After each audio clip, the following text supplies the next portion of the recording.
Non, maintenant, on va voir le tableau périodique et les informations qu'on y trouve. Première chose, c'est que le tableau périodique va être séparé en familles et en périodes.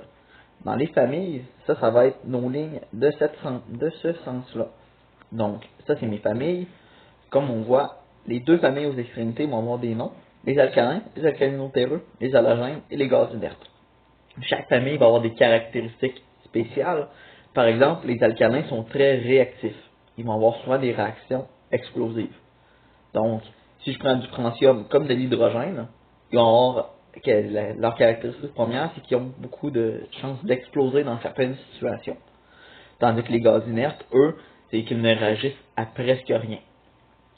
La raison pourquoi il y a ces caractéristiques-là, c'est que dans chaque famille, ils vont avoir le même nombre d'électrons de valence. Les électrons de valence, juste pour le rappeler, c'est les électrons qu'il y a sur la dernière couche électronique. Donc, si je veux savoir le nombre d'électrons qui me restent sur la dernière couche, je peux seulement regarder la famille.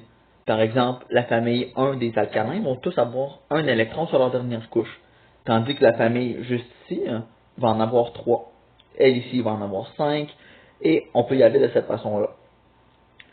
L'autre chose, quand on parlait des périodes, les périodes, ça va être de ce sens-là comme ça. L'information qu'on va retrouver dans ceux-là, c'est le nombre de couches électroniques.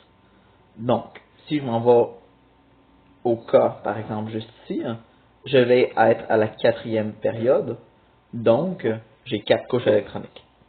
Donc, c'est aussi simple que ça, réellement, pour trouver